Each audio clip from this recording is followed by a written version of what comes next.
My name is Mayra Pineda, and I have the honor to serve as President and CEO of the Hispanic Chamber of Commerce of Louisiana. On behalf of our Board of Directors, it is my pleasure to welcome you to our 2021 virtual town hall. As we look back at the difficult year behind us, I take pride in the response and leadership role our organization has demonstrated, ensuring our community had access to vital information and resources. Our relentless pursuit of an equitable community powers our programming and day-to-day activities, working tirelessly to erase the systemic disparities that deny opportunities to thrive and create generational wealth in our community. We are committed to areas like technology and broadband, access to capital and financial education, supply chain and procurement opportunities, and workforce training and job placement. Many of these areas have been highlighted by this historic health and economic crisis, but for our organization and the network of over 200 Hispanic chambers in the U.S., it just means our work is more relevant than ever. As trusted voices in our community, we are actively providing the technical assistance needed by individuals and business owners. I would like to thank our presenting sponsors, Chevron and JP Morgan Chase, and commend them on their leadership, corporate commitment, and sensibility to invest in our communities. We are thrilled with our program today, and although we are not able to meet in person just yet, we are hopeful for the future and the recovery. The expert insight of our speakers today will give you the information and resources needed to move forward as we breach toward normalcy. Finally, I would like to thank our event sponsors and resource partners, particularly the Jewish Federation and the United States Hispanic Chamber of Commerce, for their support as we advance our mission. As we continue to overcome the challenges this new environment brings, I want to congratulate all of the resilient, innovating, hardworking entrepreneurs, community leaders, business owners, and corporate executives that have stepped up with rolled sleeves to keep moving forward despite adversity. We have a long road ahead, but I have no doubt we will come out ahead if we continue working together. And now, it is my pleasure to introduce Ms. Teresa Lawrence, HCCL board member, to kick off our keynote panel. Teresa? Gracias, Mayra. Buenos dias. Good morning. I am super excited to be here with you today at the 6th Annual Hispanic Chamber of Commerce of Louisiana's virtual town hall meeting. Before we move on with our first panel, let's hear from our amazing sponsors.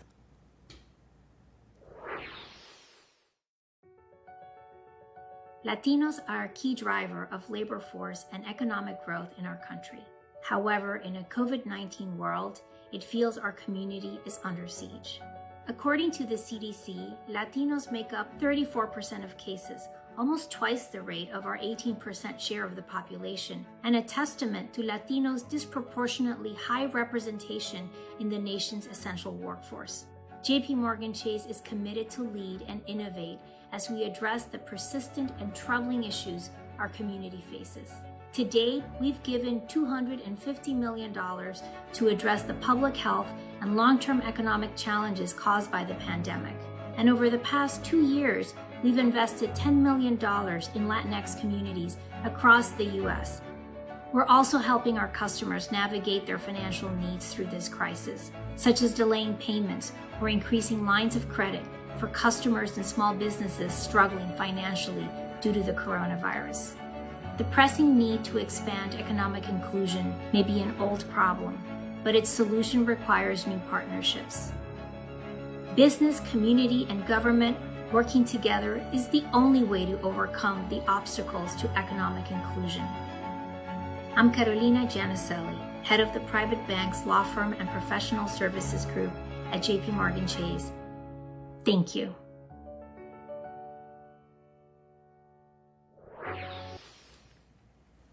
Joining us this morning is Ana Simonato from Chevron. Hola, Ana. Good morning. Thank you to each and every one of you for being here with us today.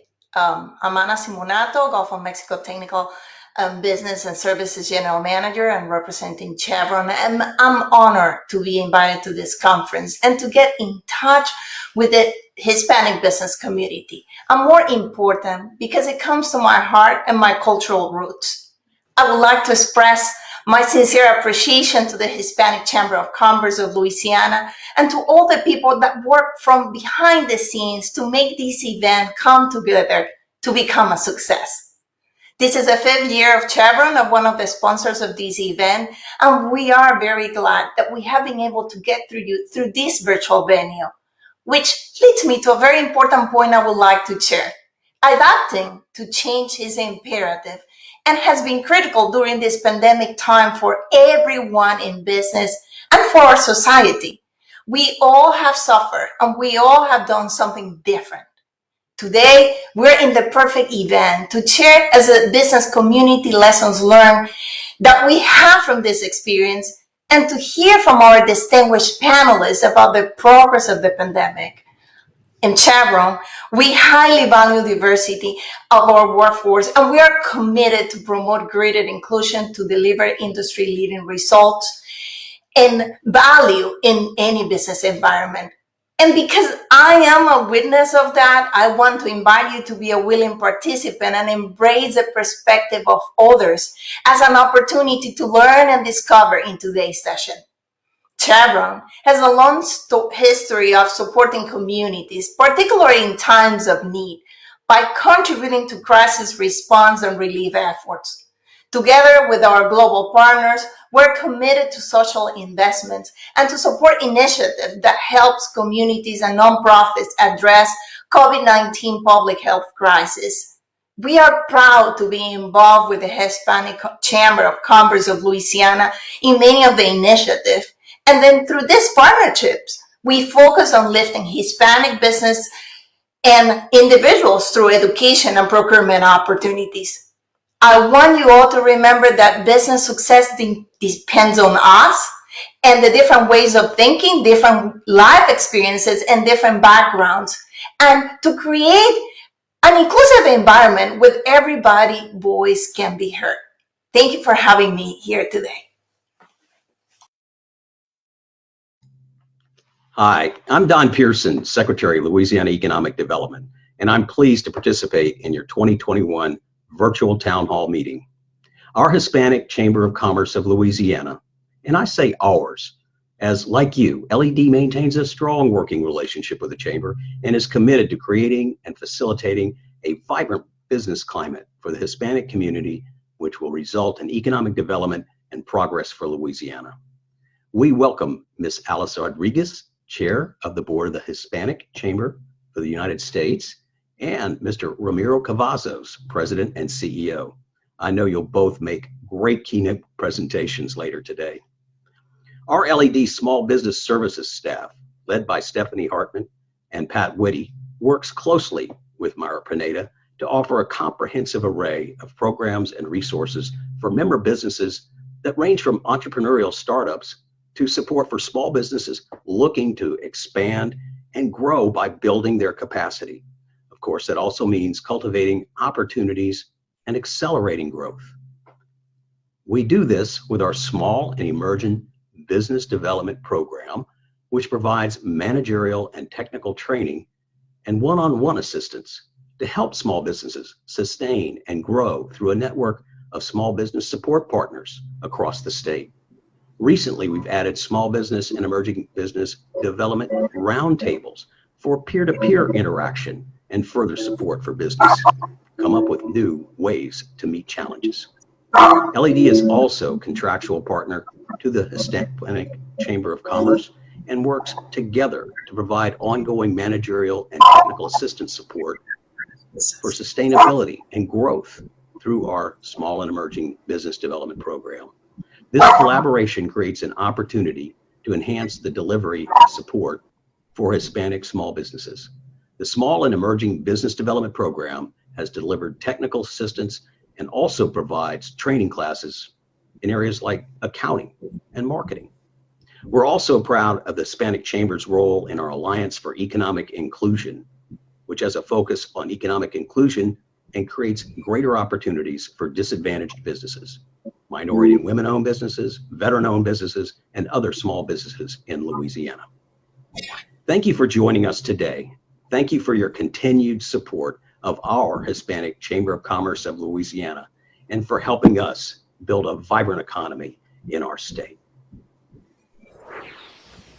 It's my pleasure to introduce our first panel. Ramiro Cavazos is the President and CEO of the United States Hispanic Chamber of Commerce.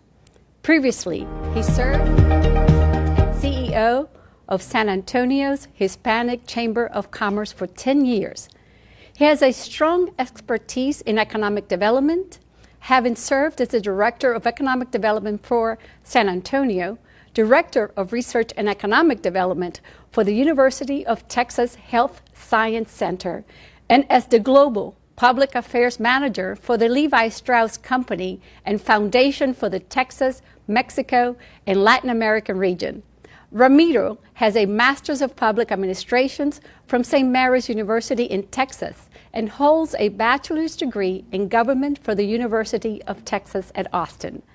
Ramiro and his wife, Krista, are parents of 2 boys, 14 and 11-year-olds. Alice Rodriguez serves as the board chair of the United States Hispanic Chamber of Commerce and is the J.P. Morgan Chase and Company Consumer Banking Executive responsible for banking and wealth management in the greater Texas metro areas. She is responsible for total deposits and investments of $70 billion. Alice has over 29 years of extensive banking experience with J.P. Morgan Chase and its predecessors. Alice holds a BBA in management from the University of Texas at Brownsville. Alice has been recognized with numerous awards and honors, including Hispanic Lifestyle Latina of Influence. As part of her commitment to leadership and her community, Alice has served as a board member on several boards, including New American Alliance and Hispanic 100 of Dallas. Alice and her husband, Tom, have a blended family of 7 children. Candace Waterman is a passionate advocate for visionary strategy, particularly in the growth areas of diversity and inclusion, mindful leadership, and multi-generational talent management. She currently leads the nation's largest nonpartisan public policy organization for women and minority entrepreneurs, Women Impacting Public Policies. As a nationally recognized and respected business thought leader, executive, and serial entrepreneur, Candace regularly works with leaders in Congress, global corporations, and grassroots small business communities to build top-level programs and ground-up opportunities for women at conferences,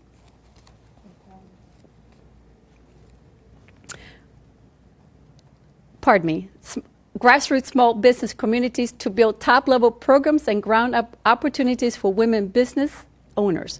She is a sought-after speaker at conferences and meetings, as well as special advisor to the Women 20, W20, Women Entrepreneurship Programs group of the G20 countries. Candace holds an MBA and MCA and is a Tuck School Business Dartmouth Fellow. She resides in Washington, D.C. area. Welcome. Hello. Good morning to you all and welcome to our discussion. I am Candace Waterman, President and CEO of Women Impacting Public Policy. I would like to start by thanking Maida and the Hispanic Chamber of Commerce of Louisiana for having me serve as your moderator today for this great discussion with these amazing business leaders. Joining me today, as you heard, are Ramiro Cavazos, President and CEO of USHCC, and Rodriguez, Board Chair of USHCC, and Head of Community Impact, Managing Director for JP Morgan Chase. Welcome to you both. Good morning, and thank you, Candace. Good morning. Good morning.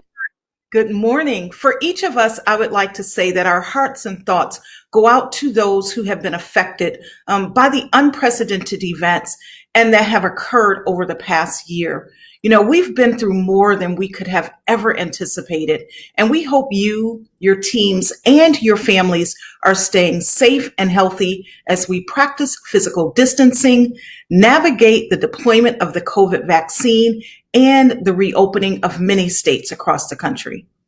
These very sentiments bring us to the forefront of our discussion today, the state of Hispanic businesses.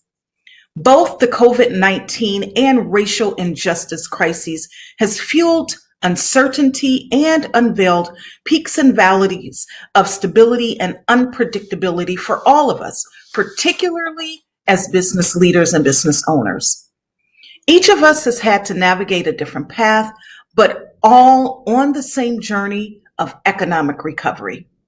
So I'd like to get our conversation started and put things in perspective and context by asking each Ramiro and Alice to introduce yourself, tell us a bit about your background, and bring us to present day by talking about your current organization and your responsibilities within your company. Ramiro, I am going to start with you, my friend. I'm so happy to see you today.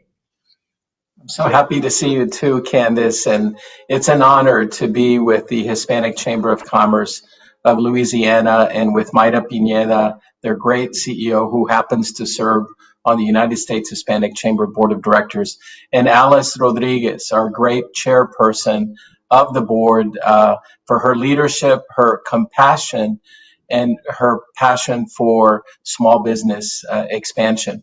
I'll be very brief. The content and the discussion is vital for us to talk about rebuilding our economy and having a broad recovery for our small businesses. There's no question, Candace, that we are a work in progress as an economy.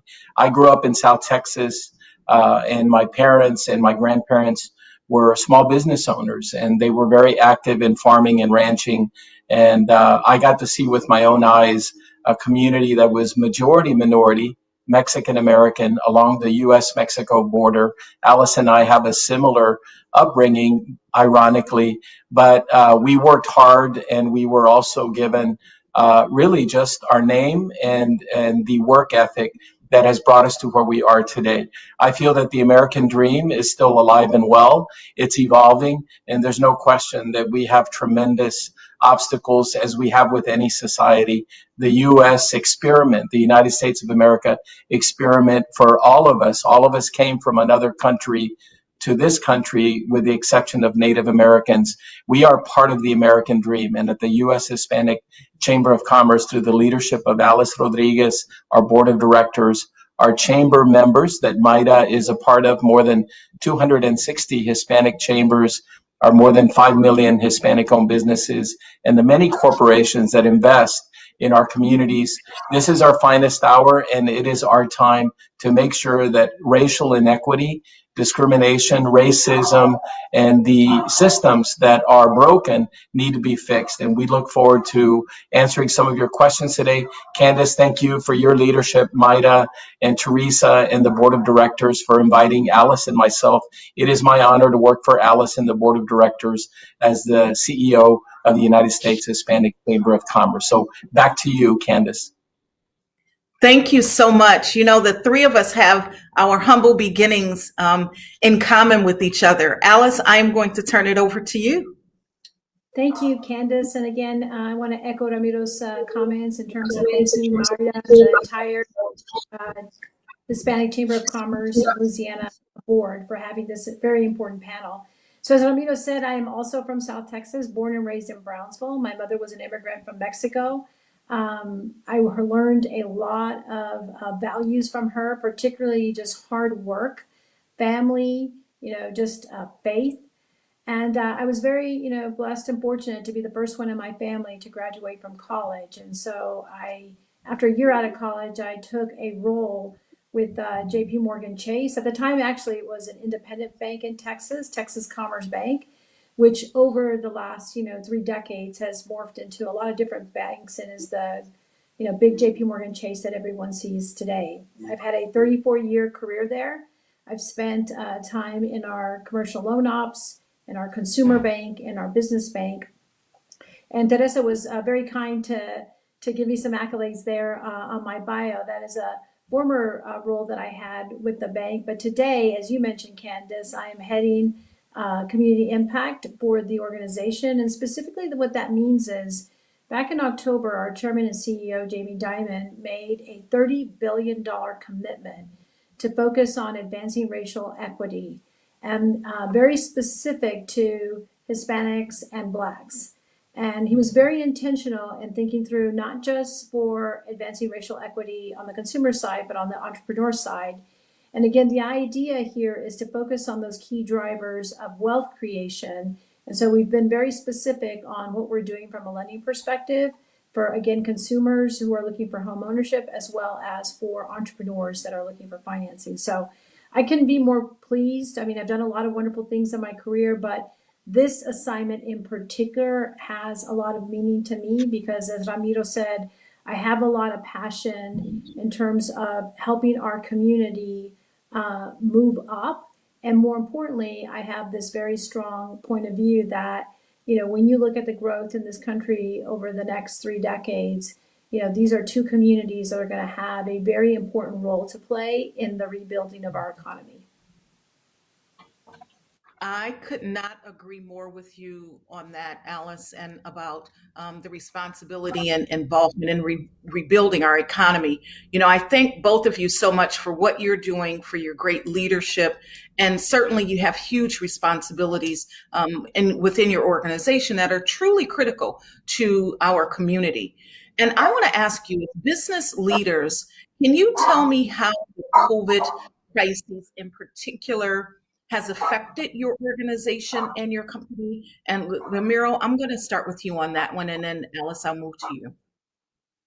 Thank you, Candace. And as you heard from Alice, that the work that we do is a team effort, and economic development and rebuilding the economy will require collaboration and partnerships. We have limited resources in the minority business community. And when we were formed 41 years ago, it was formed to allow us all to have a place at the table and to build a network. There's no question that 9/11, Black Monday, the Great Recession, OPEC, and energy prices in the early 70s, and now the COVID-19 have been these earth-shattering economic impacts to all of us. Our job now is to change the situation and to overcome these obstacles. We have 5 million Hispanic-owned businesses, and we know that at least 32% of those Hispanic-owned businesses, many of them mom and pop businesses throughout all 50 states and Puerto Rico, are struggling, and many of them are reinventing themselves. And so what we have seen, to just answer your question, is our biggest job has been to find the capital, the resources that people, executives like Alice, are trying to enable and put in the hands of small businesses who oftentimes have been left out. And so in general, small businesses were already struggling to obtain capital, but with COVID-19, it was clearly exacerbated. We've been, as a chamber, through Alice's and our board's leadership, Mayra Pineda, doing our best to leverage resources from not just the U.S. government, from the private sector, great programs like JP Morgan Chase's, to make a business case for leveraging those resources forward to help our businesses. If they can have the capital that they need, it allows them to stay in business and then get the contracts and the business that they need to make sure to create the jobs and rebuild our economy. So Candace, it's been a job that all hands on deck, but for us, we see it as making ourselves better for the future to make sure that we're more resilient and that this economy, that's the largest economy in the world, becomes even stronger.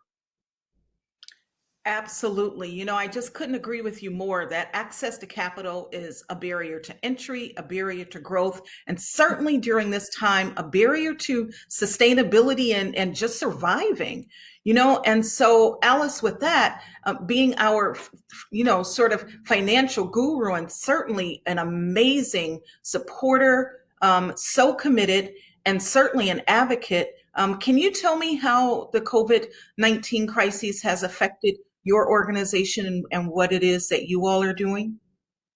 You know, I like the word Candace said. I'm going to use resiliency because, you know, having been a 34-year veteran of the bank, I was so amazed on how important it was to pivot to what the critical pain points were, not just for our clients, but for our employees. So, you know, many of our employees are essential workers where they're faced off every day against customers. And, you know, we have 5,000 branches in this country. We have to be able to mobilize very quickly to not just keep our employees safe, but obviously to serve our clients. And so what I saw was the real need to ensure that we're always engaged with our community so that we're understanding those pain points. And so a few examples, Candace, is, you know, obviously as, you know, the stimulus money was coming out and obviously a lot of customers were very concerned about, you know, coming out into the branch, not to mention that we had several lockdowns. You got 50 different states doing 50 different things, and you need to be able to communicate and communicate often. And so we were very intentional in ensuring that all of our material, whether it was, you know, communication that we were doing in digital, whether it was anything that we were doing in print, that we were doing it both in English and in Spanish so that all of our clients were aware. When it came to then the PPP money that was coming out, again, we wanted to be very intentional. And this is where, you know, our partnership with the U.S. Hispanic Chamber of Commerce was so important because through partnerships with the USHCC and Telemundo and Univision and some of our other partners, we were able to disseminate very critical information to our Hispanic business owners, both in English and in Spanish, again, making sure that nobody misses a beat. So I think that, you know, what my real learnings as a result of COVID was, you know, we always do a good job of preparing, you know, for any kind of, you know, emergency. It tends to be more natural disaster in nature as opposed to something like a pandemic that had impacted the entire world. But what it said to me is that when you have solid partnerships, when you have solid relationships and you're keeping the end user in mind, and in this case, right, it's all of our business owners, it's our consumers, it's everybody who we serve in the community. When we have strong partnerships like the one we have with the USHCC along with many others, we're able to all like march in the same place and use the same playbook with the real intention to help people. And, you know, it doesn't matter how hard the mountain is that you're climbing, you know, you have a lot of support to get there. And it just, you know, your word resiliency, I mean, it just reminded me that, you know, there's such a strong human spirit to beat this thing. And that's the thing I was most impressed with. I love the thoughtful approach that you all took, right, to communication, education, and certainly being solution driven with our business owners and providing the resources that they really need. I am going to stay with you on this conversation, Alice, and that is, I would like to ask you, as a JP Morgan Chase executive who has a great diversity program, you know, can you tell us why it was so important for you to support USHCC, and more importantly, why it was important for you to sort of roll up your sleeves and take a leadership role on the board? No, great question, Candace. And I think that The one thing that I have learned as part of being a JP Morgan Chase banker over the years is we really value data.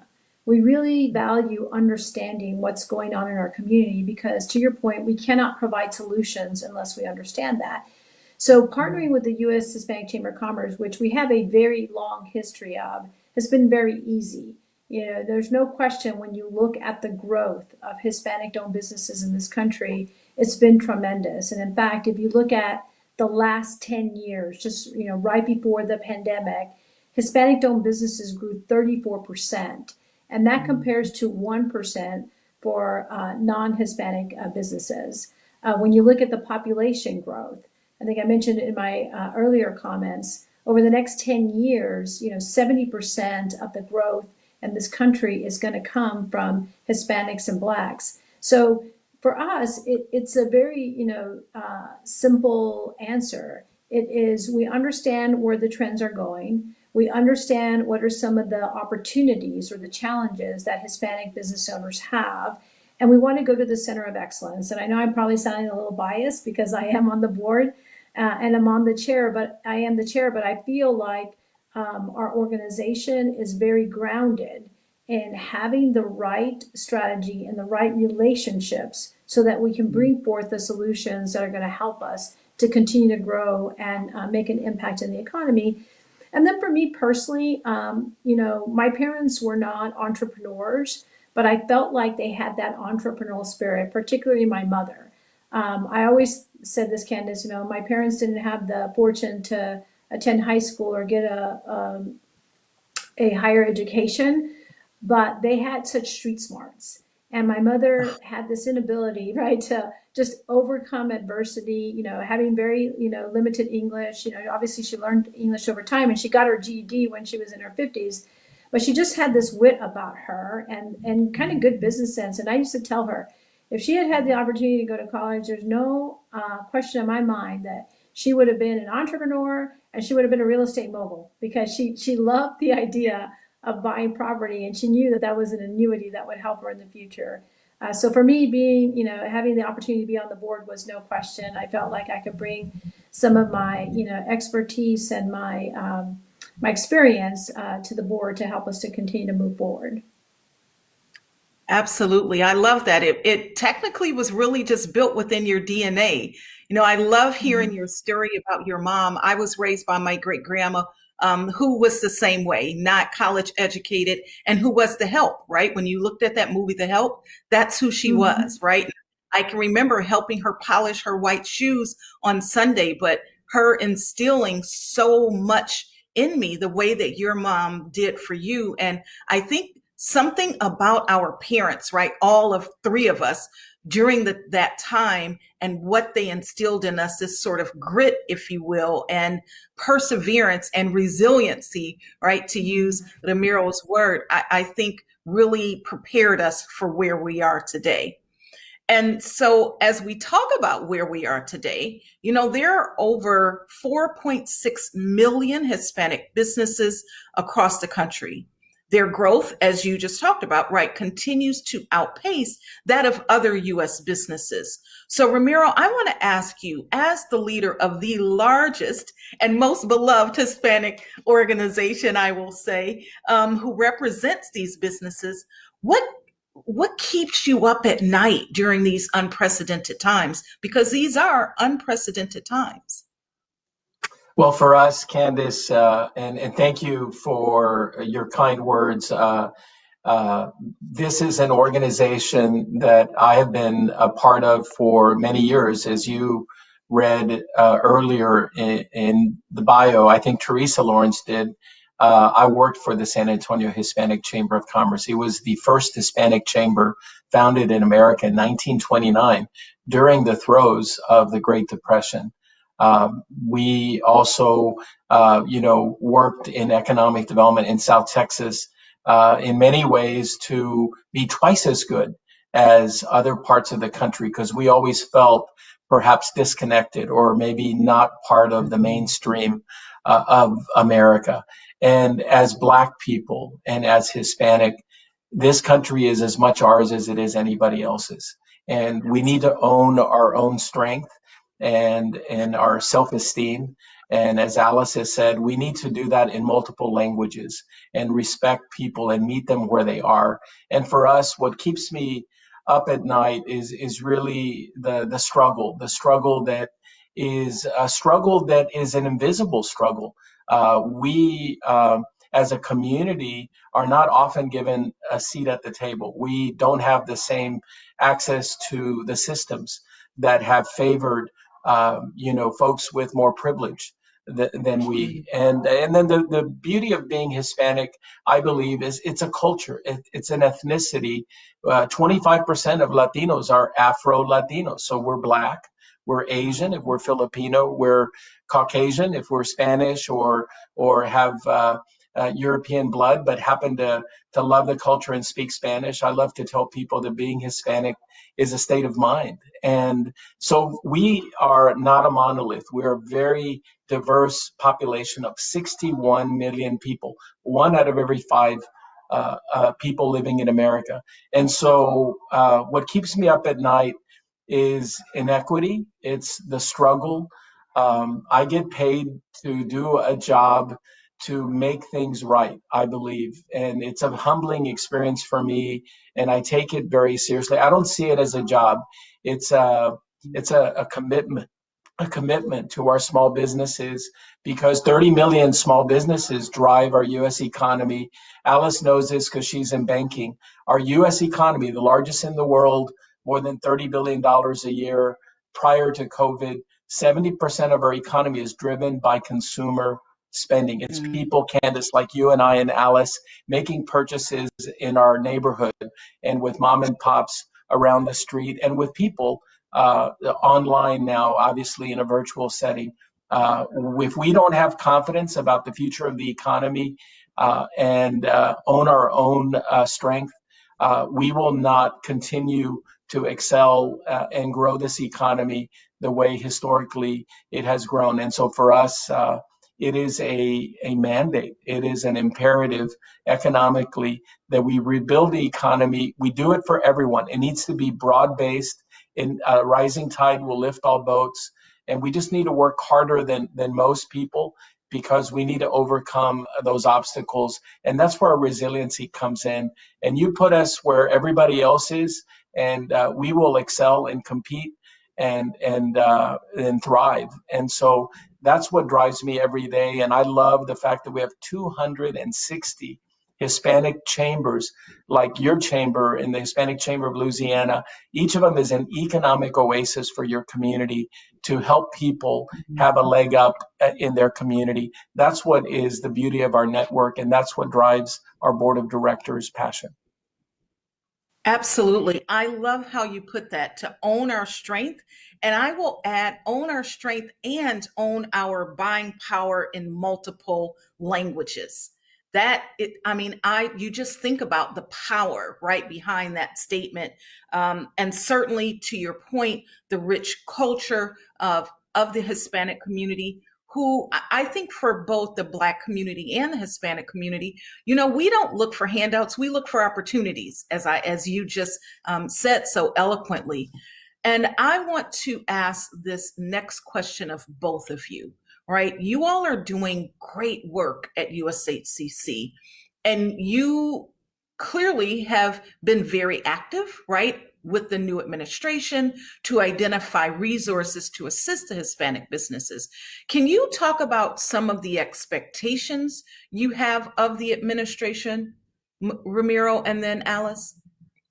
Sure. Happy to, Candace. It's a great question. We are a bipartisan organization.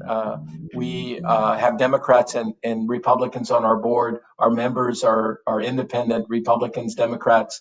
We feel that we need to be focused on policy for small business, and that will be our strength moving forward. We would love for every cabinet level official, be they in the Department of Defense, the largest buying service in the world, or the Department of Energy or Commerce, to have spend goals that open up opportunity to Black and brown businesses throughout our country, Asian businesses, women-owned businesses. Less than 7% of the U.S. government spend goes to small, minority, and women-owned businesses. As you know, Candace, that is unacceptable. And so we pay our fair share of taxes, in many cases more than our fair share of taxes, and we need to have an economic cycle that works for us. So we want more business from the U.S. government, as we want more business for our members from Fortune 1000 firms. And so for us, that is one of our three C's. We want to have those connections for our members. We want to have more capital for our members. That includes banks like JP Morgan Chase, financial institutions, community lending institutions, and all kinds of other creative manners of accessing capital. And the last point, I think, for us is that in addition to the connections with business and then capital is, of course, capacity. Many of our small businesses, when they don't get that first contract, they walk away and don't come back. We want to help them get the capacity to be better entrepreneurs, be more bankable. And so we work with our local chambers around the network to build capacity with our small businesses. So those are the three C's that embody the mission of our chamber. And thanks to Alice and our board of directors, we're very focused on those 3 points to make sure that we stay within our lane, but that we also get focused on economic empowerment, economic justice. That's really what our focus should be. If we do our job well, we feel that it'll make our American society better. Absolutely. Alice, would you like to add to this conversation? Yeah, thank you, Candace. As Ramiro said, we are a bipartisan organization. And so whoever's in office, we always feel like who we represent is the Hispanic-owned businesses. I will say that the Biden administration has been very, forthcoming, and it's been a great partnership. We really have enjoyed getting to know the members of the administration, but more importantly, I have really appreciated that they have reached out to really want to listen to what we believe are the pain points. And I think that's really, really critical. And I just want to give them a shout out for that. I think two things that I would add that Ramiro talked about was, we're staying very close to the infrastructure spending that is going to be going on in our country. Again, we want to make sure that our Hispanic-owned businesses get an opportunity to have a seat at the table in terms of participating in that. And then the second thing, which I know that the administration is working on, is just immigration policy. I think that it's really critical for us to recognize what some of the challenges are.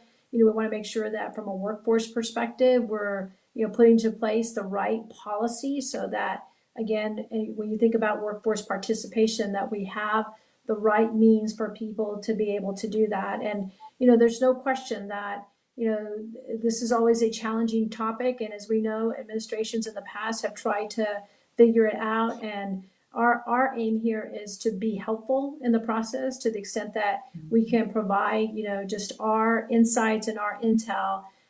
That is what we want to do, because we want to make sure, as we've all already acknowledged, this country is a country of immigrants, and not to have a formal policy around it just doesn't make sense. I just could not agree more. And I want to say out loud in front of everyone, WIPP is honored to work alongside you, Ramiro, in this fight towards economic justice and immigration policy, because it affects our business owners. And so I am actually really proud of the partnership that we have, and we work closely in so many circles. So certainly count on us as an ally and a partner to you as we try to level the playing field across the country for our businesses of color, Hispanic and Black businesses, and certainly women-owned businesses as well.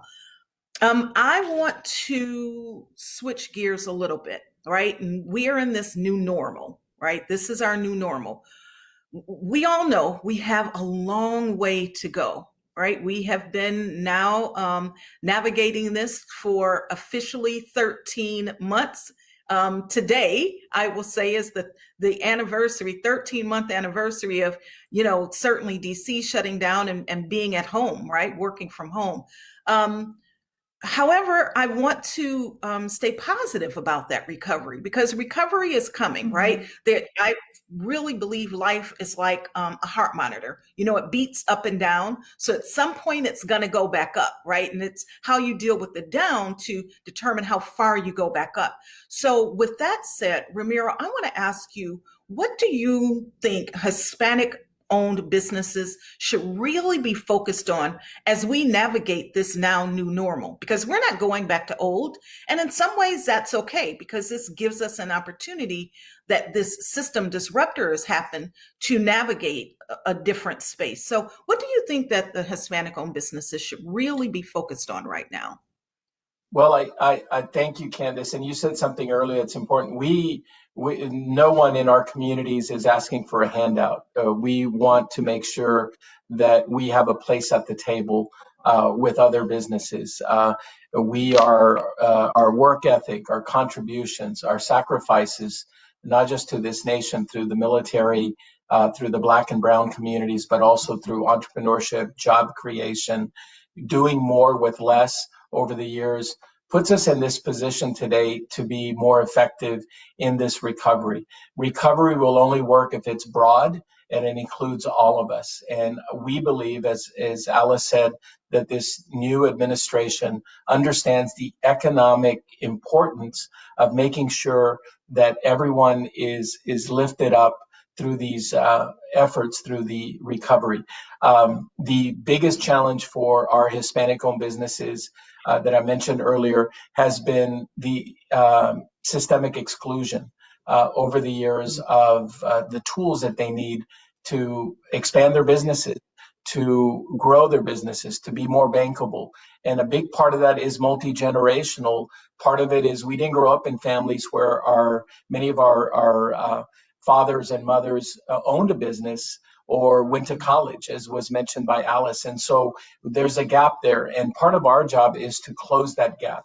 And it is proven that once we get to college as Black and Brown people, that we graduate in higher percentages than our non-Hispanic and non-Black counterparts, because obviously that hunger, that resilience is there. And so as we move forward, recovery will come. Recovery will come. Now we need to make sure that it includes all of us. In addition, for that recovery, it needs to also be a recovery that fixes the plumbing, if you will, that may be broken. Sometimes I love to say, if the plumbing is leaking in the systems that are working, the solution is not to bring in more mops and to clean it up. It's to actually bring in folks to fix the plumbing. And part of our job, the solutions that Alice was referring to, we need to fix we need to fix immigration reform. We need to fix our small business access to capital, procurement, contracting. We need to have more women and more people of Black and Hispanic on corporate boards in America. And we need to make sure that people understand the data behind it is that we don't just want to be where we want to be. We want to be there because we will add value, we will work harder, and we will make sure to contribute to the economy. That includes through all industries throughout our country. And there's an economic necessity also in that we will be the majority of the population in the US within the next 10 to 20 years, minorities. And so the understanding will be that if we don't make sure that we give these assets to this community that we represent, we as an economy will fall behind other economies. The last thing I would say is we need to have confidence. We need to have stronger self-esteem that, that confidence will drive the economic recovery for the future. And if we can have that confidence, and part of that confidence comes by being treated fairly and treated with equity. And so the more we can do that and reinforce that, the more our economy will get back to normal. The new normal that you mentioned will rely on technology and digital strategy, but as an economy, it needs to be diverse and provide equity, and that's our passion at the U.S. Hispanic Chamber of Commerce. Absolutely. I could not agree with you more when you said, to close the gap to systemic exclusion. I love that you said that, but at the same time, it makes me sad that you even have to say it. Right? I am hopeful that with the new administration that we, to your point, can work together to ensure that we not only have a seat at the table as we talk about, right, but to use our voice in that seat and that our voice has power at the end within the conversation, right? I think that's so important. And I just, again, thank you for the work that you're doing. One of the other things that you said, Ramiro, was around confidence, and we need to have that. And so with that word, right, it's planting my seed to you, Alice. So many of our folks and business owners in the Black and Hispanic communities, women-owned communities, suffer from what I call application anxiety. So we have resources available, but they don't even apply for them. They don't go after them. They count themselves out, right, because they're afraid already of that exclusion. I would like to talk to you from a financial and access to capital perspective. What are some of the resources available from a JP Morgan Chase perspective, and how can we soften, if you will, that application anxiety amongst our Hispanic and Black-owned businesses? That is a fabulous question, Candace, and I'd be happy to share how we're approaching it at JP Morgan Chase. So I mentioned that we made the $30 billion commitment, which is focused on lending more to Black and Hispanic entrepreneurs and consumers. But we recognize, to your point, that we have to have the right infrastructure in place so that we're building trust in these communities and people feel very comfortable coming to us and asking us about like what it takes. So part of the commitment that we've made is building that infrastructure. And what that means specifically is across the country, we're putting in some community centers. And I'm excited that it's just coincidence that today is the grand opening of the Gentilly Community Center in New Orleans. And the idea there is to build within a branch an atmosphere, a structure so that people can come in, and it's no different than you having a cup of coffee with someone in your kitchen or in your living room, where you're just having a conversation where we trust each other. You're getting good sound advice, you're getting the knowledge that you need to make good choices. And so the idea here is not only to have a center like that, but to have the individuals in there that can provide that guidance. So in addition to the wonderful bankers that we have in our branches, we are also investing in what we're calling business consultants.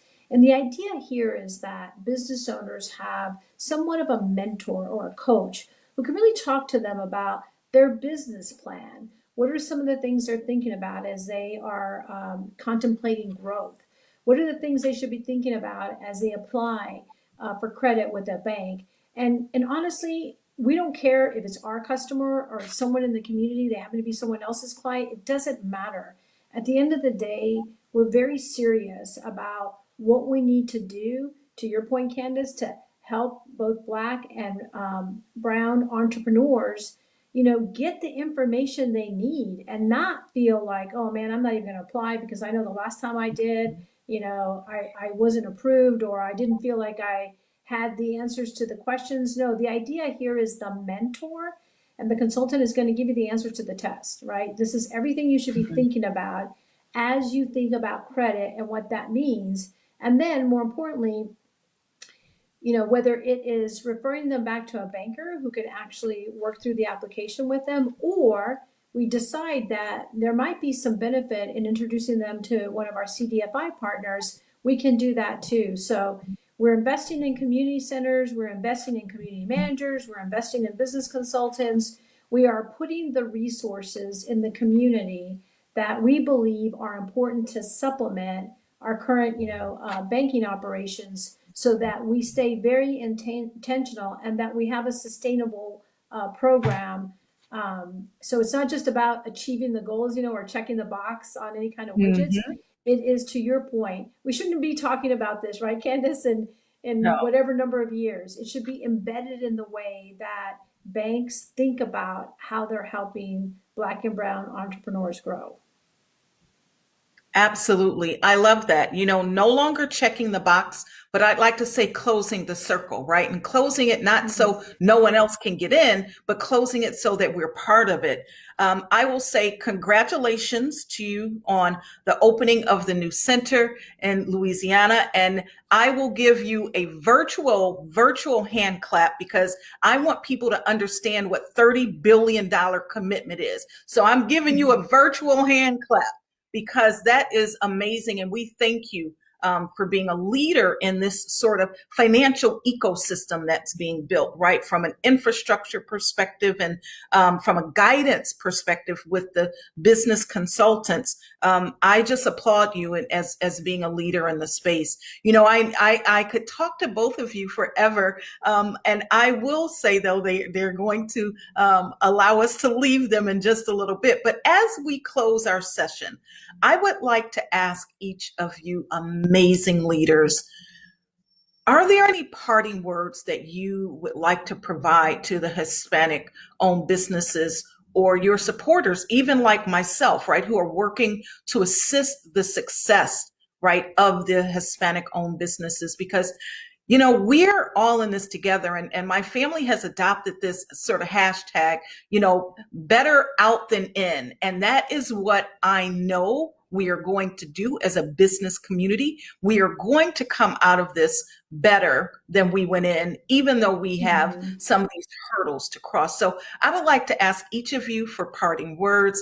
Ramiro, I will start with you, and then Alice, I will come over to yourself.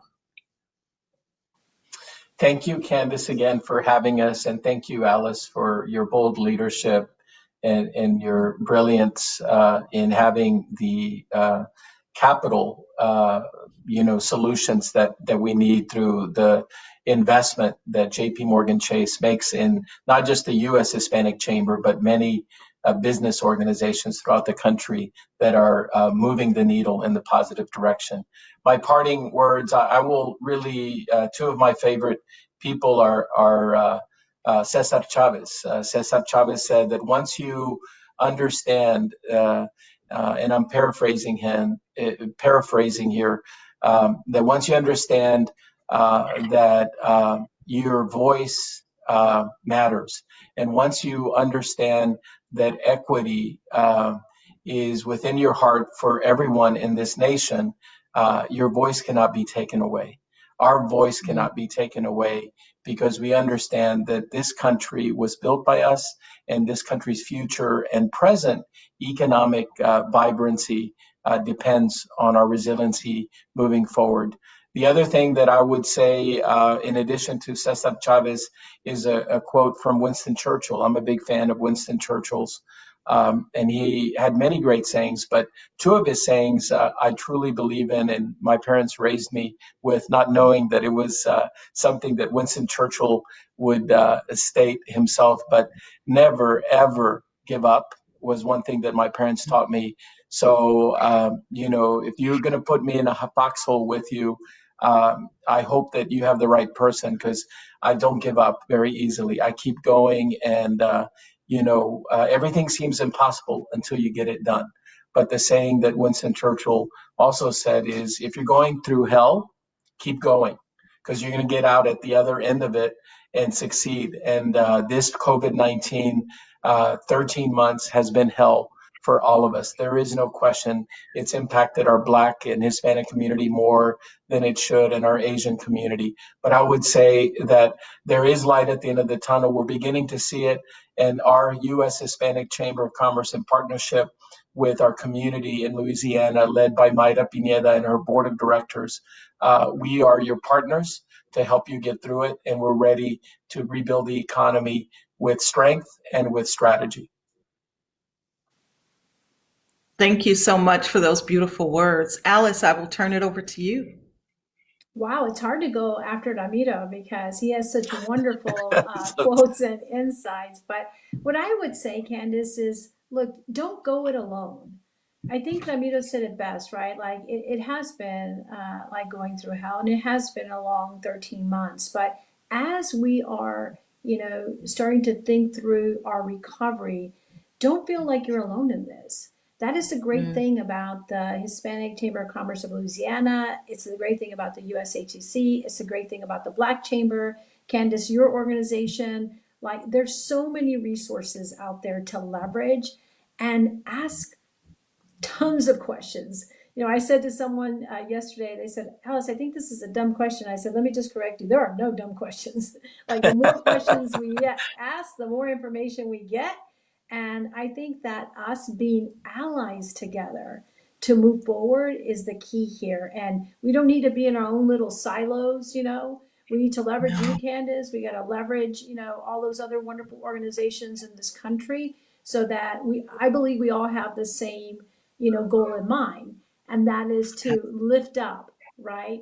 These wonderful, Black and brown businesses that we have there, and they have so much to offer. So the saying my mother used to say in Spanish, Ramiro, was all around, I gave you the wings to fly, now you need to go fly. So I feel like we all have wings now. We have, it's kind of like we've had a reset button, right?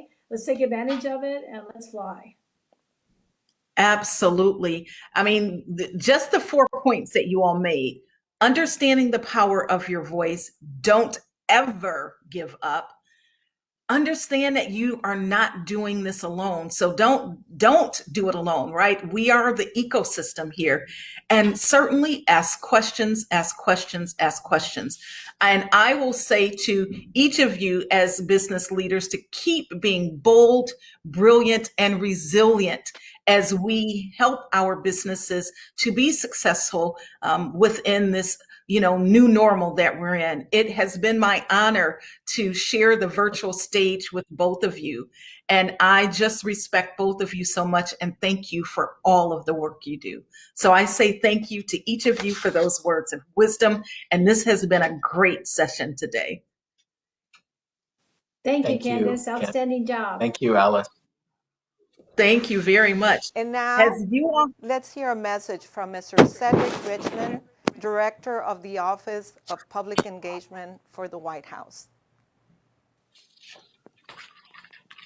Thank you all for having me today, but more importantly, thank you for assembling and thank you for what you do every day to support Hispanic businesses around this country. Our administration, we are attempting to be as intentional as we possibly can in supporting small businesses, Black and brown, because we know the disproportionate impact that COVID-19 has had on their business, on their employees, on them health-wise and economically. So just a couple of weeks ago, we passed the American Rescue Plan, which was a $1 trillion bill to help this country deal with the dual crisis, first of which is the pandemic and the health concern was the economic crisis that goes along with it.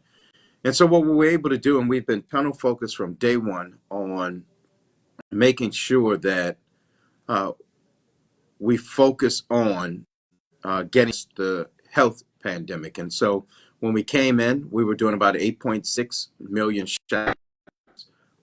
We're now up to over 20 million shots a week. We're almost at 4 million shots per day. And we had a goal to do 100 million shots in the first 100 days. It looks like we're going to do over our new goal of over 200 million shots in the first 100 days. And so we want to make sure that we're doing everything we're supposed to do. And look, we know that there are many families out there, especially in the Black and brown community, that parents are making a real decision between entering the workforce again or homeschooling or virtual schooling with their children, which is why we are working so hard to get a majority of the K through 8 schools back open full time for kids to go to. And so we sent almost $2 billion to Louisiana so that they could do the social distancing in schools, fix HVAC systems, whatever they need to do, get the PPE for the teachers, the custodians, the bus drivers, the students, to make sure that we're protecting everybody. But we want and need schools to open back up. We also sent the state over $3 billion so that we could help revenue loss and help the state tackle COVID and the things that they need to do, as well as sending $2 billion to between the cities in the state so that they could help with budget downfalls and do what cities need to do. But we also went out and we changed the P program so that we could focus on small businesses and make sure that big businesses didn't come in and get all the money like they did the first time, and then we leave very little help for small businesses. And so this time we flipped it, and we did small businesses first, and we changed requirements to make it easier for small businesses to participate. So that's been our focus. And the other thing I'll tell you about the American Recovery Plan is that we were very specific that we wanted to right some of the systemic wrongs that we have had in this country. So the bill, through the economic impact payments, the expansion of the child tax credit and the earned income tax credit, we're going to reduce child poverty in this country by 50% this year. The other thing we're going to do is we're going to reduce poverty in the Hispanic community by 39% this year. We're going to reduce it in the African American community by 34%. In the Asian American Pacific Islander community, we're going to reduce it by 22%. So we are working. We are to right the wrongs that minority businesses have had to face for a long time. We joined with the chamber, and we appreciate what the chamber is doing because we think it's just that important. The other thing I will say is that we're now going to go back into the next phase of building back, and we want to replace our crumbling infrastructure in this country, and we want to do it with our business in mind. We also want to do it for what we want the future to look like, not infrastructure from 40 years ago. We're investing in the infrastructure of tomorrow, which is broadband, which is rail, which is our airports and our seaports, and making sure that we help people who are working in the care economy that are getting sandwiched between caring for an elder at home and children. And so it almost bars them from the workplace. So when we say we are fixing future infrastructure, we're building the country we want it to be. We're going to remove all lead pipes that are bringing water to homes, schools, daycares, so that we won't see another Flint, Michigan. And so the president is doing everything he said he would do on the campaign trail. He said he wanted a cabinet that looks like America, and he has that so far, and an administration. And I think I can probably report today that of everyone in the administration who is Hispanic, I think our number's right at 17%. And so we are getting close to what we wanted our floor to be. So we still have a couple thousand appointments to make, and we're going to continue to be very mindful about who we're putting. We want the best, and we want diverse talent. And the president made that commitment, and we're going to live up to it. So we're hoping to be somewhere around the 20% number. So we have a little work to do. And the other thing is just making sure that we understand that access to capital is one thing for businesses, but as we spend billions of dollars building back this country and procuring goods and services, that we need to make sure that disadvantaged businesses, minority businesses at the table, because if they have access to contract, access to capital most times. And so we're going to keep pushing, we're going to keep fighting, and we're here to work alongside the Hispanic Chamber and whatever we need to do. So thank you all for having me. That was a powerful message. And now let's hear from our resource partners. Hi, I'm Tanya Tetlow, president of Loyola University New Orleans. Thank you so much for including us today. We are very proudly a Jesuit Catholic institution, part of 500 years of tradition of academic excellence, and a global institution, one that has historic ties to countries around the world, but particularly in Central America. We are most proud of having demographics here at Loyola that represent this country, particularly the highest growing demographic of Hispanic students. Here at Loyola, we are half students of color and 22% and rising Hispanic students. And this year, our Hispanic applications were up by more than a third. We are striving to become a Hispanic serving institution, and we are so proud of our historic roots and global reach and everything that that represents for us. So Loyola is where Jesuit courage meets New Orleans creativity. It is a university where innovation really thrives and where we work hard to make students who will not just succeed in the world as ours do, but also make their mark. make the world a better place. That is what we expect of them, that's what drives us, and that's what makes this such a special institution. So thank you to the New Orleans Hispanic Chamber of Commerce. We are so proudly an anchor institution of the city and one that really reflects this city. Greetings. My name is Quentin Messer Jr., and I have the great honor and privilege of being the President and CEO of the New Orleans Business Alliance. The New Orleans Business Alliance is the accredited economic development organization promoting economic growth, economic opportunity, and greater economic mobility across generations for the city of New Orleans and Orleans Parish. We can't do this work without tremendous partners. First among the tremendous partners with whom we work is the Hispanic Chamber of Louisiana.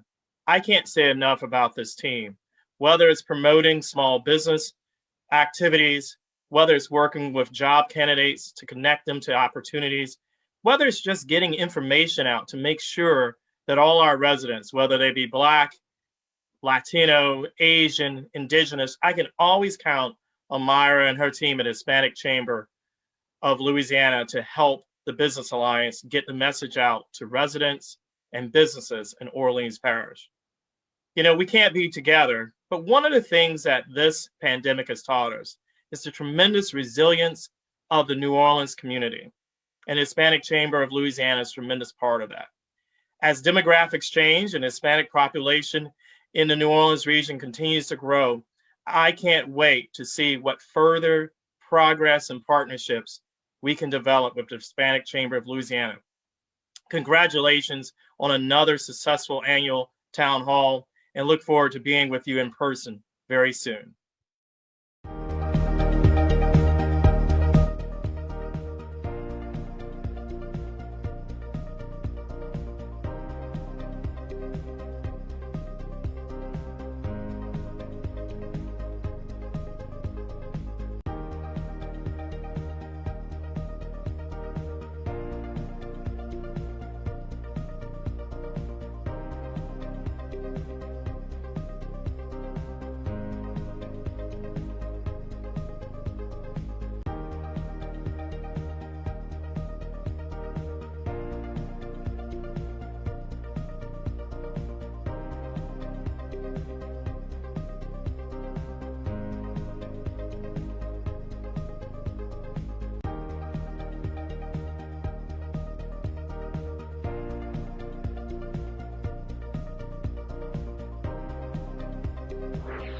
And now joining us is Dr. Esteban Gershanik, who will be moderating our COVID-19 panel on developments, treatments, and vaccines. Thank you.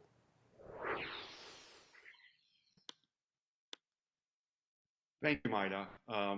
First and foremost, I'd like to thank you and your staff at the Hispanic Chamber of Commerce of Louisiana for hosting this virtual town hall today and for allowing me the opportunity to moderate this panel on COVID-19 developments, vaccines, and treatments.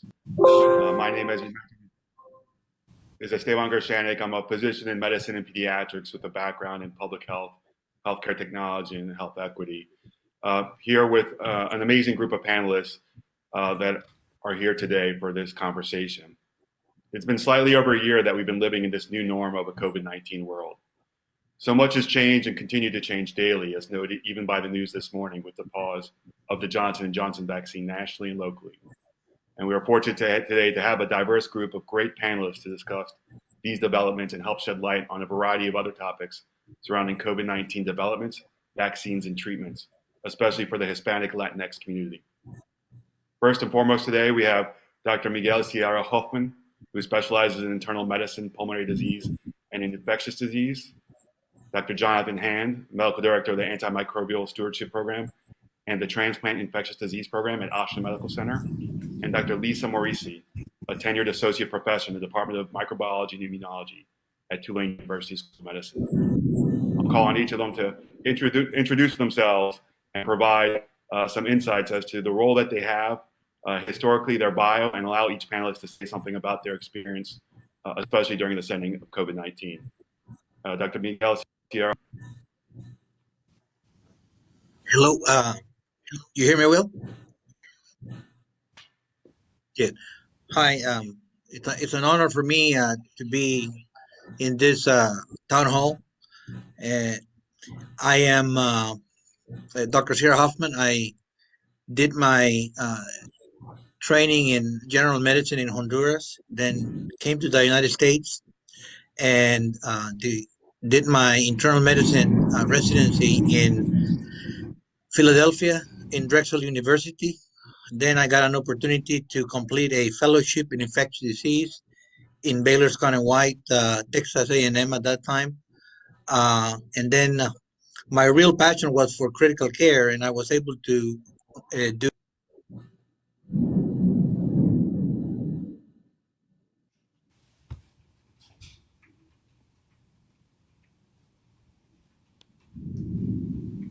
We may have do had you a little frozen there, in Doc. I'm sorry. I think we had you frozen there for a second there, so if you don't mind. Is repeating it? Just the last 2 minutes, the last 2 seconds. Okay. So I after completing my fellowships, I established myself in Victoria, Texas, where we have a residency program here. I am the director of science and research for the Texas A&M Family Practice campus, and I been involved in COVID since it reached here in South Texas, and directing it in 7 hospitals. Thank you so much. Dr. Jonathan Hand? Hey guys, thanks so much for the invitation. I'm really excited to be with you guys today and talk about this topic. So I'm originally from Lake Charles, Louisiana, and ended up at LSU Baton Rouge for undergraduate, and then LSU Medical School here in New Orleans for my medical school. Headed up to New York City and did my internal medicine residency and infectious diseases fellowship at the Mount Sinai Medical Center there, and then I've been back here at Ochsner Health for about 5 years or so, practicing as an infectious diseases physician, really focusing on preventing and treating infections in immunocompromised patients, like transplant patients, people that have received chemotherapy, and any other drug that can suppress your immune system. And that's my primary role here. But during the pandemic, I really was involved with a lot of the testing algorithms and how and what platforms to how to use those. Also, some of the treatment calls that we've been using throughout our system. And then when it comes to vaccinations, I've been particularly involved and focused on how to optimally vaccinate our patients who are living with abnormal immune systems or immunocompromised patients. I have definitely taken care of hospitalized patients during this time period that have been battling COVID-19 as well. So again, happy to be here today to discuss. Thank you so much, Dr. Hand. And Dr. Lisa Morici. Yeah, hi everyone. I'm Lisa Morici. I'm an associate professor of microbiology and immunology at Tulane University School of Medicine. I'm also a New Orleans native. I was born in Metairie, Louisiana, raised in Mandeville, and now am a professor here in New Orleans. I am primarily an expert in vaccine development, in particular next generation vaccines. I run a research program here at Tulane University, and I train medical students and graduate students in vaccine development aspects, as well as the use of vaccines. And throughout the COVID pandemic, I've served really as just a sounding board and someone that can provide advice to the university as well as to the local community. I've participated in a number of town halls and community outreach to try and help inform individuals about the COVID vaccines. And I look forward to being able to share some of that with you today. Thank you so much, Dr. Morici. There's no doubt we'll have plenty of questions, especially today for you. But to start off, it's been over a year now that we've been living in this new COVID-19 world of ours, us today here with this virtual panel. I wanted to first discuss sort of with Dr. Sierra Hoffman and Dr. Hand as frontline providers of care. Could you briefly discuss from its beginning to now what you've seen with COVID-19 in reference to, these peaks and valleys of volume of patients, the severity of disease, and the outcomes of patients that you're seeing? First you, Dr. Sierra Hoffman, and then we can go to you, Dr. Hand. Well, it's been like you say, peaks and drops.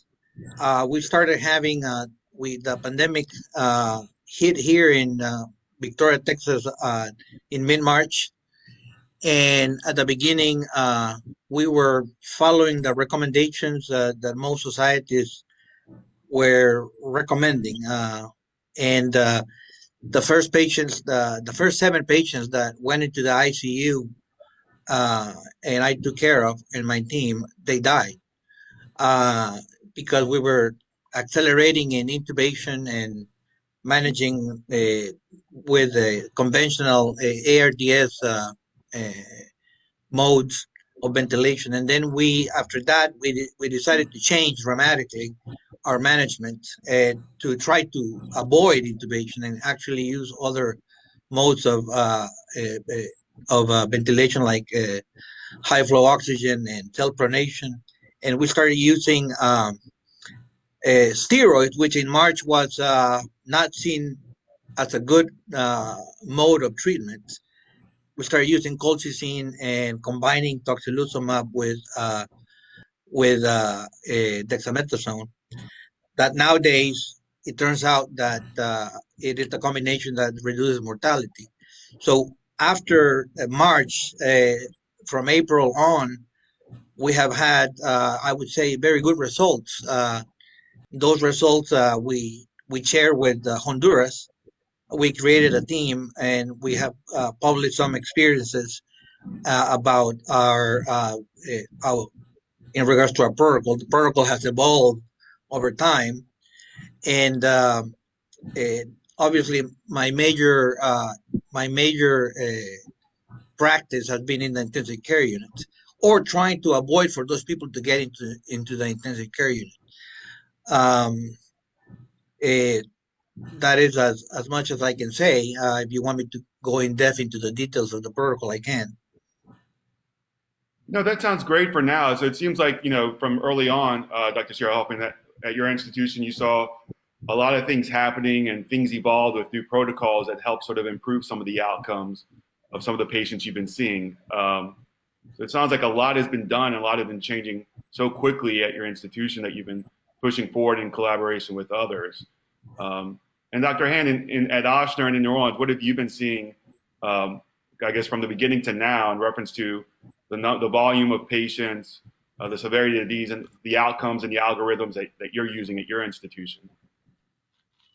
Yeah, well, I'm sure everyone on here has known someone personally who's been adversely affected by the pandemic, from either the virus itself or financially or economically, job losses. So, early on in Orleans Parish and in around New Orleans, Greater New Orleans area, we saw we were a pretty early hotspot for the virus, and fortunately, a lot of really horrific issues early on, kind of as Dr. Sierra Hoffman alluded to. I think, thankfully, now we're seeing a lot less new infections and a lot less hospitalizations, a lot less deaths. And I think Dr. Sierra Hoffman covered this, but we've really figured out how to better care for patients when they do get hospitalized, better ways of delivering oxygen and certain ways to help them breathe better, patients breathe better. Of the few therapies we had, Dr. Sierra Hoffman mentioned steroids, one of our oldest, cheapest medications, had really worked well, and we're happy to learn about that such an old and cheap drug could be so effective. We have monoclonal antibodies that can help keep people hopefully out of the hospital. We have an antiviral drug that tries to target the virus specifically and can maybe shorten the amount of time someone spends in the hospital. And we have other drugs that target this severe inflammatory response that we see during SARS-CoV-2 infections and may prevent deaths. So that's very exciting, and we've come a long way. However, I would put that into context to say that we still don't have a broadly effective therapy for this virus.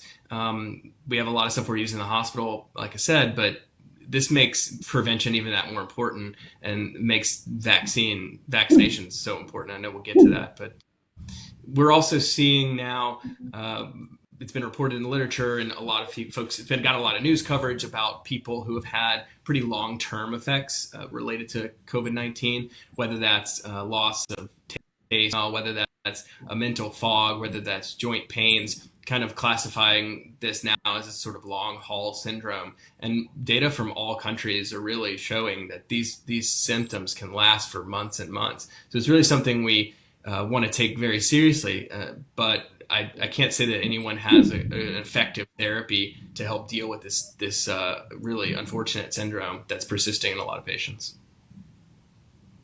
Thank you so much, Dr. Han. And for both you and Dr. Sierra Hoffman, the question I would have is, I work both in Boston and New Orleans, and we saw, as been shown in the literature, a disproportionate amount of Latinx population being hospitalized during this time. I know we had twice as many in a couple of the different hospitals I work in. Have you seen anything, Dr. Sierra Hoffman, in reference to the demographic of your patients, particularly in reference to the volume of the Latinx population at your hospital and their outcomes? And then I'll go to you, Dr. Han, in reference to that as well at Ochsner. Well, in South Texas, there's a lot of Hispanics for generations. So obviously, the majority of the people that have been admitted to the hospital have been Hispanics. But I haven't seen any disproportionate admissions as compared to prior years for any other diseases, at least in South coastal Texas. But again, you're in a community where it's mainly, I would say, 65% Hispanic. But we have we have treated people of all races and all type of there's been diversity in the management of when it comes to demographics. Thank you so much, Dr. Sierra Hoffman. And Dr. Han, for you at Ochsner and in the facilities around you? Yeah, so we, I think, have seen a disproportionate effect on some Latinx and Hispanic communities, particularly in the hospitals or areas some of the hospitals that serve those areas in greater New Orleans. Unfortunately, it's really probably similar to some of the CDC data that it looks like overall in the country, Hispanic Latinx folks have a 3 times higher hospitalization rate and 2 times higher death rate. And that's concerning and troubling. And I think there's a lot of stuff that we can start to do or continue to do to fix some of those inequalities and outcomes. Thank you so much, Dr. Han. Now, Dr. Morici, we've heard from the CDC, Dr. Fauci, and other healthcare experts throughout the pandemic that the primary things we should be doing is to start with, washing our hands, masking up, to socially, physically distance, and now added to the mix is getting vaccinated. Obviously, the hot topic this morning and has been throughout. As an expert on vaccines, could you please give an overview to why these vaccinations are so important and some of the background on it, to how they got developed so quickly? Be extremely helpful for both the panelists and for our community listening abroad. Sure. Thank you so much for the opportunity to talk about these vaccines. I know there's a lot of vaccine hesitancy among the community, and especially with the breaking news this morning about the Johnson & Johnson vaccine being paused. But let me just back up a little bit and just, to highlight what Dr. Sierra Hoffman and Dr. Han mentioned. And, that is that, the clinicians, thankfully, much better understanding of are very capable and hopefully saving lives nowadays. But as you are hearing that the virus is still spreading in our community, it's still killing people. It's still overwhelming our ICUs in some states, like that occurring in Michigan right now. And so one of the things that can help are these vaccines, and vaccination, in particularly the ones that have been authorized for use here in the United States, the Moderna, Pfizer, and Johnson & Johnson vaccines. These vaccines are highly effective at preventing mild to moderate disease. And so what we're seeing is these numbers that were thrown out by the media, this 94 to 95% efficacy for Moderna and Pfizer, and the 72% efficacy for Johnson & Johnson here in the United States. What those numbers refer to is reduced disease, so mild to moderate COVID. But all three of the vaccines are really effective at life, and they're going to keep you from going to the ICU. And by doing so, they're going to help relieve the burden on our hospitals, and they're going to allow society to return to normal. So, in other words, if we can get everyone vaccinated, then we can suppress the virus to such low levels of transmission that we can return to normal. And until we do that, we're still going to have to wear masks and social distance, and we're not going to be able to have Mardi Gras, and we're not going to be able to have Jazz Fest, and we're not going to be able to go to Saints games. And so I really want to encourage, the New Orleans community, the Louisiana community, and those that might be watching us from a distance, to really consider getting these vaccines. These are highly, highly efficacious vaccines. They're going to save your life. They're going to help us get back to normal. And, there's a lot of misinformation that's being spread about these vaccines.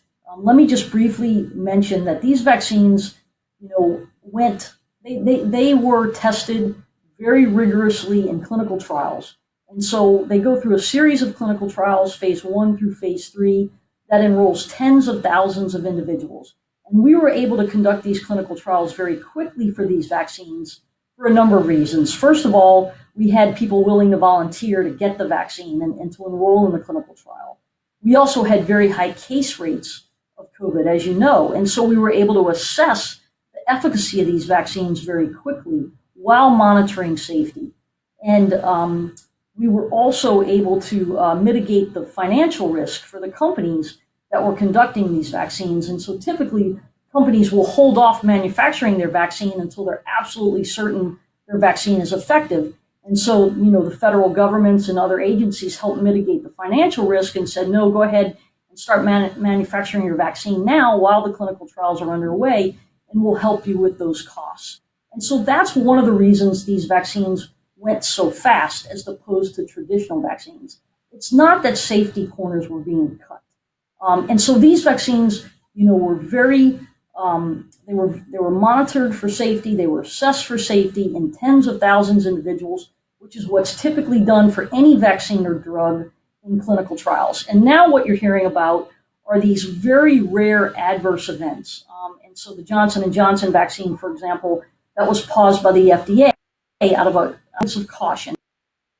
We're perhaps 6 cases in more than 6 million doses of the vaccine that's been given. So we're talking about 1 case per 1 million doses. It's an extremely rare side effect that the clinical trials, like normally, which because the clinical trials don't enroll millions of individuals.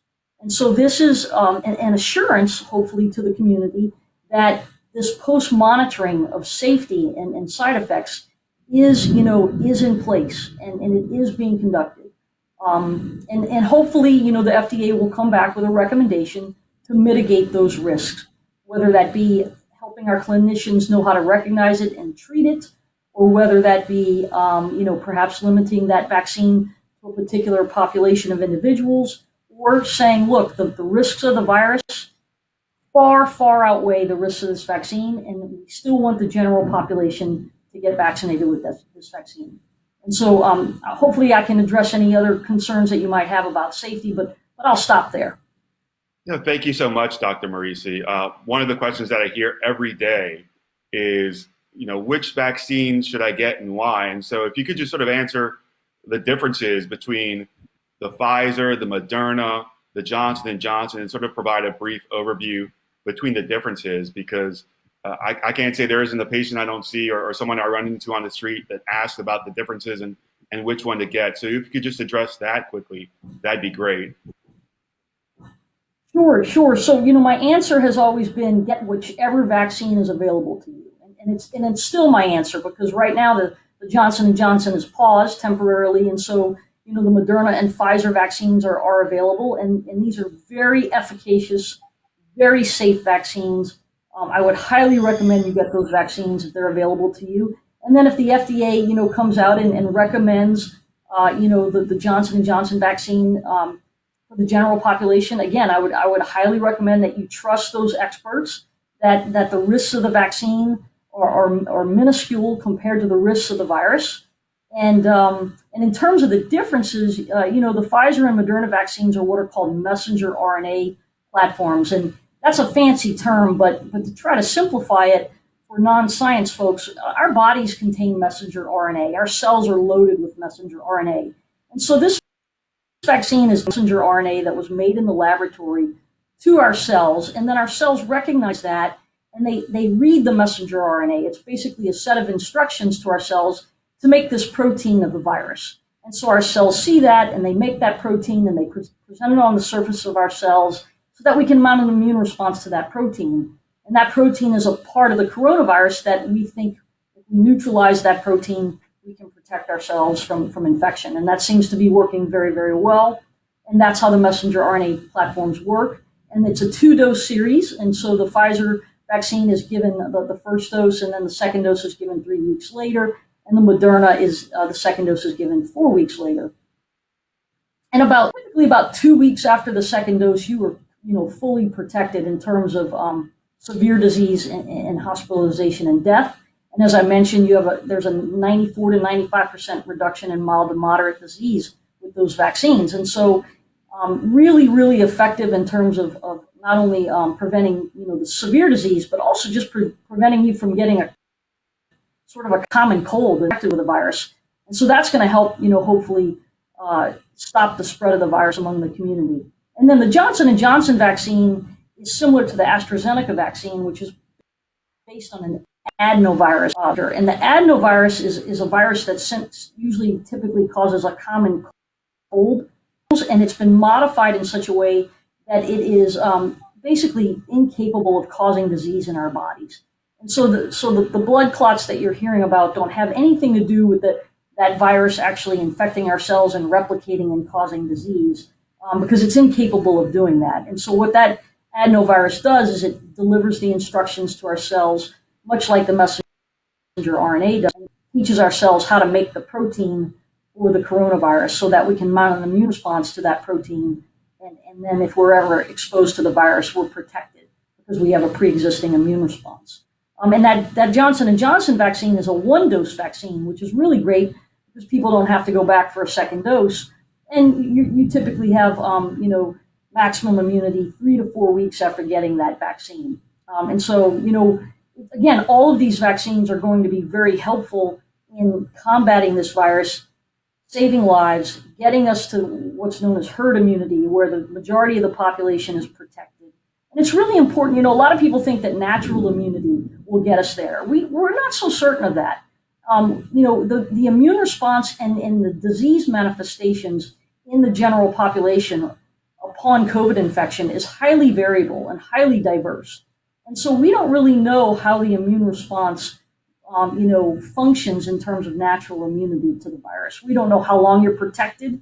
We don't know what parts of the immune system are responsible for that protection. So there's a lot of unknowns with natural immunity. In contrast, the immunity induced by the vaccines has been rigorously studied. We know it's really robust and it's really consistent across everyone that it's been studied in. And so it's really recommended that you get the vaccine. And we know at this point it protects you for at least 6 months and hopefully longer. Thank you so much, Dr. Morici. To go back to Dr. Sierra Hoffman and Dr. Hand, what has been the impact of vaccination efforts at your hospitals, and how have your hospitals taken on these COVID vaccination efforts? And specifically, I'd like to know also in reference to sort of the Hispanic Latinx communities as well. Dr. Sierra Hoffman? Listen, one thing is bench research and then clinical in vivo on-site results. There is absolutely no doubt in my mind. 100% sure that the rates have fallen here locally because of the vaccination that has taken over. I had at one point 176 patients that me and my team, of course, not only me, but the the team was in charge of. And last week, Monday, I woke up only having 2 COVID patients.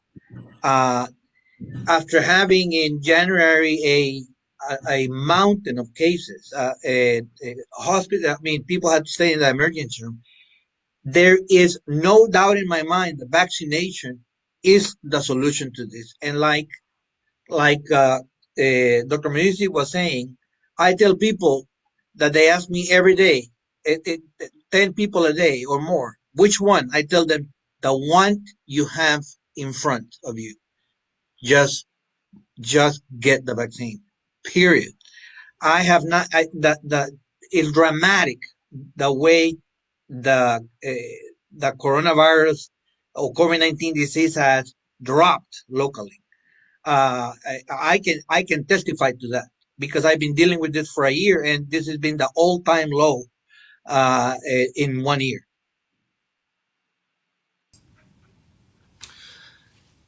Yeah, I would absolutely agree with all that's been said. Another way to put it is when people ask which vaccine to get, I typically say, it's like choosing the color of your parachute. It really doesn't matter. All of them will save your life. So to that point, Ochsner Health has had a really large scale vaccination effort across the state and the region. We have an entire work group, though, that has been dedicated to equitable vaccine distribution across the state. And specifically, not only do we just have a work group, but we have dedicated vaccine for minority communities, focused on community vaccine clinics. We're using state maps, looking at the social vulnerability index to select vaccine distribution locations. We're blocking whole chunks of private schedules to allow for community leaders to help schedule community members, congregations. And then we're measuring demographics at every vaccine location and event as well as we can. And then we're tracking that data to evaluate how we're doing with minority populations, Hispanic, Latinx population, and where can we do better to get folks vaccinated, how we can do better. A big challenge has also been transportation. So if patients can't get out of their house to make it to a vaccine site, we have programs now where we go into folks' homes and can vaccinate them there. If they're in a facility and they can't leave, we go into their facilities and vaccinate whoever is eligible and wants it. And really another hard part, and we continue to battle every day, is this vaccine mis and disinformation at every turn, at every news story, at every Facebook or social media post. I would say personally that's been one of the bigger challenges that I'm talking about hourly almost during my day. Thank you so much, Dr. Hand. There's no doubt that partnerships between the hospital systems and public health officials and communities have been impactful. Dr. Morici, one of the things I was wondering, you mentioned how the structure of these vaccine process was sort of done quickly, but also very carefully. Can you explain sort of how do they perform such outreach and ensure sort of an equitable representation of populations? I know there's a lot of research currently to ensure equitable demographics when it comes to some of the vaccines. Could you explain any aspects of how they conducted the vaccination process this last year on elaborating on the COVID-19 vaccines and appropriate representation? Yeah, sure. Terrific question, and certainly very important. And I was very pleased to see that the companies, that the United States is using were very good about enrolling, a diverse population. And so if we look at, for example, the clinical trials conducted by Pfizer and Johnson & Johnson, what you'll see is that, they studied the safety and efficacy of their vaccines. In the phase 3 trials, there were more than 40,000 individuals enrolled in these trials, and they looked at, safety and efficacy across age groups, across genders, across race and ethnicity. They conducted their studies in different geographical locations.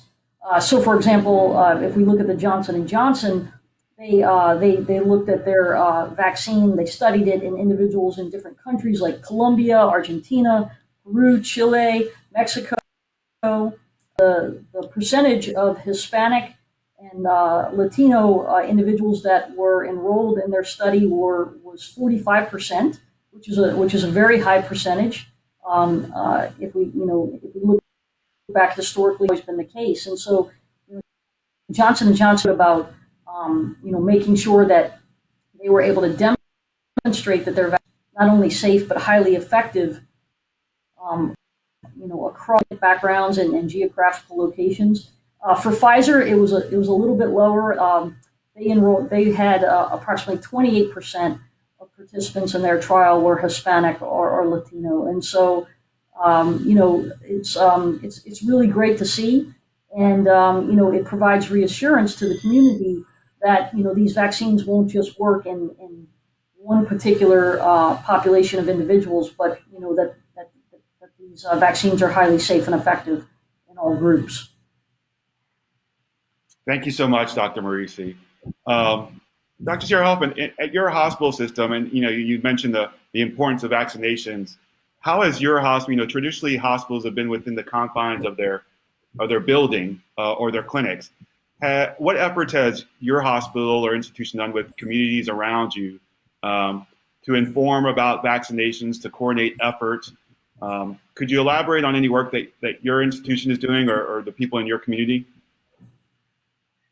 Well, I work at 7 different hospitals, and I'm not there every day, but all of them have created a pro-vaccination, common vaccinate, little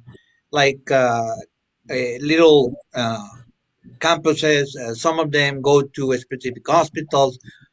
Some of them go to I wouldn't call it a stadium, but a big lot, and they have had a excellent return. That's why today I was distraught with when I woke up. I had so many messages about that I hadn't even messages from the Johnson and Johnson, and to me that was it's going to affect more than benefit. I think putting that information out there when, like Dr. Morici says, six deep vein thrombosis in 6 million doses in 1 in a million. I don't know. And there were a lot of people that were scheduled for this Friday, and that have changed their minds now. I mean, I think that really affects me in not me personally, but affects my my community in the desire to get vaccinated. Because there's been campaigns, we have given interviews, we have, as you can imagine, people call this clinic and ask which one is the better one, which one is this, and my answer is always the one you have in front. You go get vaccinated. And it's been a tremendous battle. In December, in my community, I was the first one who got vaccinated. The only one, I'm going to say Pfizer because it was the only one that was here. But before that, before I got vaccinated, people were hesitant. So I had to step forward, put the vaccine on, and then after that, and all my team to put the vaccine on. And then from there on, there's been a escalating, wanting to get vaccinated, wanting to get vaccinated, wanting to get vaccinated. So today's news, at least here in my region, it's going to have a tremendous negative impact about the vaccine Johnson and Johnson, which I think it's okay to put a warning, but I don't think it warrants to be stopped, in my opinion. As an intensivist, I see clots every day, and I see clots from COVID-19 throughout the pandemic. I am sure other doctors have seen that the COVID-19 is a procoagulant state. Smoking it makes you in a procoagulant state. Pregnancy puts you in a procoagulant state. One deep vein thrombosis in a million is nothing compared to what we see daily. We see clots every day, and I'm sure you know that deep vein thrombosis is a common event. Yeah, deep vein thrombosis, and then also, end-stage renal disease, everything that can be repercussions of a clotting complication that comes from COVID-19. Now, Dr. Hand, I know you have a specific focus on immunocompromised patients as well. So we talk about vaccinations for everyone, whether it's someone who is immunocompromised, pregnancy, so forth and so on. What efforts are you looking at and Ochsner looking at in reference to coordinated efforts for vaccinations, and how are you approaching different subset of populations in reference to vaccinations? Yeah, good question. So vaccinations in general are a key part of living with immunosuppression and on immunosuppressive medications. And, that can go for someone with a solid organ transplant, a stem cell transplant, someone receiving chemotherapy, someone with multiple sclerosis or Crohn's or ulcerative colitis. There are many rheumatoid arthritis, many medical states that require immunosuppressive therapies. And so vaccine has really been a pillar of how we safely live in that setting. So we've always encouraged that in our patients. And then since these COVID-19 vaccines have come out, we encourage every single one of our patients similarly to get these vaccines. And we typically stay away from living or live vaccines that could possibly harm an immunocompromised patient. And none of these vaccines are live. No vaccination for COVID-19 at this exact moment is live. So we have no problems. We really want everyone to be vaccinated to protect them because we think that this virus may have a worse impact on people who are on immunosuppressive therapy. So this makes vaccination critical.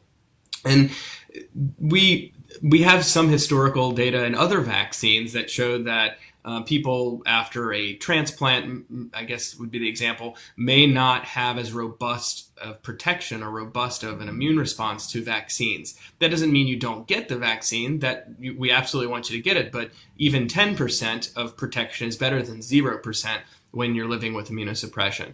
And so we do have a study that's come out recently from Johns Hopkins, the group at Johns Hopkins, where they looked at after the first dose of vaccine in solid organ transplant recipients, and those patients looked to have less of an antibody response. So maybe less protection. We're not entirely sure of that yet. But we've seen this. It's not I guess, unexpected. We've seen this, as I mentioned, with other vaccines in this group of patients. But it's really going to be important for us to continue focusing on how we vaccinate these groups and timing related to immunosuppressive therapies. When should you get the vaccine? We don't really have a lot of that evidence, but we're definitely working closely with each patient, specifically each group of immunosuppressed patients, on an individualized basis. And who knows, maybe we will be hearing about a booster shot of one of these vaccines in the future. At this exact moment, we do not have any recommendations for that. That's currently being evaluated and studied. And as soon as we do have more information, and once everybody's been allowed and had time to access their first dose, I wouldn't be surprised if we start to hear about a booster shot in immunocompromised patients. Thank you so much, Dr. Hand. I know there's so much we could talk about, and I want to try to see if we can get some questions in as well. But just to sort of to give all the panelists an opportunity to add some additional, answers to some of the questions that we have here. Dr. Morici, I'll ask you, from this last year or the last 13 months, what have been some of your biggest takeaways from COVID-19? How this year has sort of changed your work, your perspective, and the system you work in? And any thoughts that you have in reference to some of the bigger takeaways that you've taken from over the last 13 months that we've been dealing in this new COVID-19 world?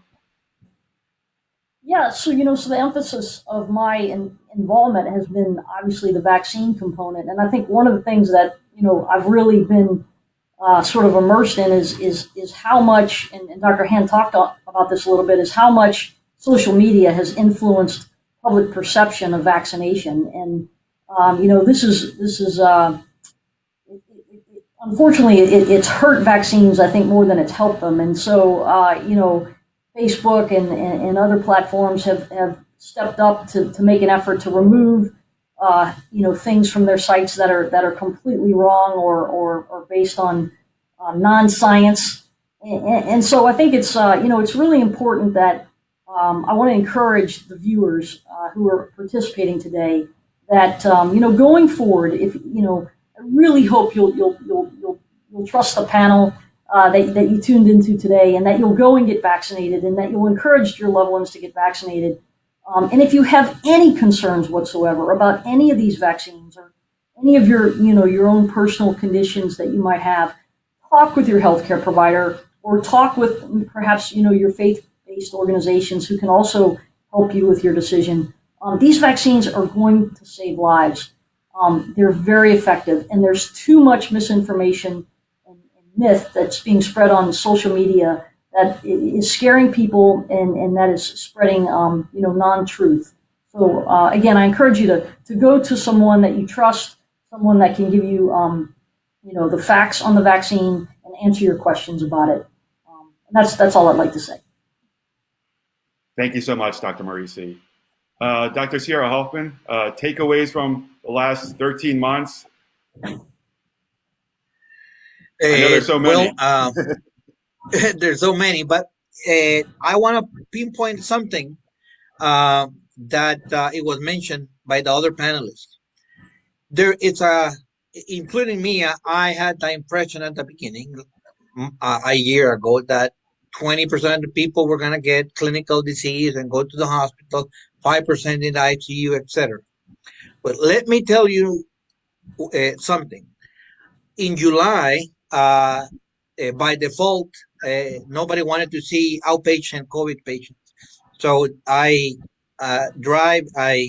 in charge of a COVID clinic dedicated to COVID only, either pre or post or during, etc. And I am amazed at the amount of people that didn't get hospitalized, that months later I'm talking about athletes, okay? I'm not talking about 90 years old. I'm talking about athletic individuals who have this amazing fatigue syndrome, inability to remember the names of their kids. I have examples of some of any flavor you want. So the fact that you're healthy and 40 and you're not gonna get anything, you might not go to the ICU, but if you get that infection, you may pay the bill later by having this extreme polyneuropathy, confusion, memory loss that I'm seeing in people that didn't get the severe disease. So the best thing that can happen is for you not to get the infection at all and get vaccinated. I give faith to that there is a post-COVID, even in the people that didn't get the critical part of the disease. I'm seeing it daily. Thank you so much, Dr. Sierra Hoffman. And Dr. Han, any big I know there's so many takeaways from the work that you do, but any some of the highlights from or impact takeaways that you have over the last 13 months? Yeah, like you said, there's so many. But I think on a kind of big scale, COVID's definitely, I think, brought healthcare disparities to the forefront of healthcare in the country, and really shown us how important it is for healthcare systems to focus on solving these problems in really systemic ways. I think then on an even bigger scale, globally, we've seen just how entire economies have been directly tied to public health. And so the importance of public health. I think this pandemic has redemonstrated how interconnected we all are. I think that this really makes it more important for us to do the right thing, get vaccinated, follow public health advice, and really try to follow science and to the best of our ability here. Thank you so much, Dr. Han. I was going to see if we have any questions that have come in through the Q&A. Currently don't see any at this time. But as those come in, I'd love to get just some closing statements from all of you, just to sort of summarize some thoughts about where we are. So Dr. Morici? Yeah, so, I think just to sort of summarize, what everybody said is that, we've made a tremendous amount of progress against this virus, but it is still with us. It is still taking lives. It is still, overwhelming some of our ICUs across the country. And we are globally connected with the rest of the world. And until we have vaccines that are available to every country, this virus will be with us. And so it's really important that people not let their guard down, that you continue to wear your mask, social distance, get the vaccine, and do your part, because we're all in this together, community. And, we can do this. We've survived greater plagues than this one. And I have faith that we'll get past this one as well. But it's not time to let our guard down just yet. Thank you so much, Dr. Morici. Dr. Sierra Hoffman? Well, I have to say in similar words. The one thing I have to say that this is a pandemic, and we have cooperated. Countries have cooperated with each other, and I think when it comes to the distribution of vaccines, there is a tremendous inequality. Just an example, the country I was born, Honduras. I mean, the government and the private enterprise are trying to buy vaccines, and nobody's paying attention. And nobody, we don't care which Sputnik, Johnson & Johnson, this one, the other one, but it's like we don't care. I mean, they don't understand that this is if we leave a remnant of coronavirus anywhere, it says Honduras, it says South Africa, Brazil, Indonesia, is going to come back. It's just going to mutate and become SARS-CoV-2. I mean, we have to help each other in every sense of the word. And that, I think, has to be mentioned. There cannot be disparities amongst underdeveloped countries and developed countries. I think, for me, that has been a tremendous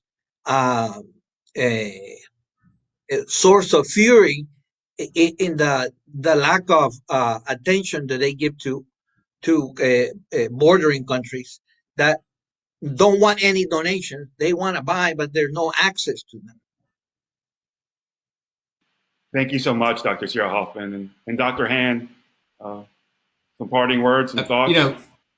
Yeah, I mean, I would just say to all the folks who are tuning in today, you are a leader in your own household, you are a leader in your own community, and it really matters what you say about vaccination from what you've heard today and from hearing what experts tell you and scientists and people on the front lines dealing with this pandemic and taking care of very sick patients. And so really challenging misinformation and disinformation that you hear from family, from social media, etc. I think you should empower yourself with the knowledge that you've heard to make a difference in your community, even if it's something that you feel is something that you're saying is pretty minor. It can have major implications for your peer networks, employees, co-workers, etc. And I think that's the last thing I probably have that I feel is very important.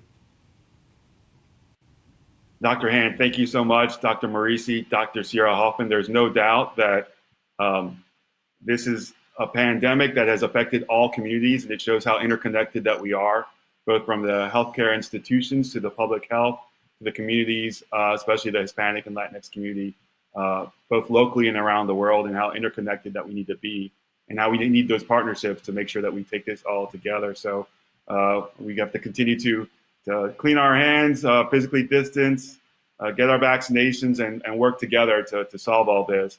And I have to thank the Hispanic Chamber of Commerce, Maida Pineda and crew on all this, and happy to see if there's any questions that you want us to answer today or to have us answer for tomorrow. But there's no doubt that this has been a humbling experience, I think, for all of us over the last 13 months, and brings humility to how we take on such viruses and pandemics for today and for tomorrow.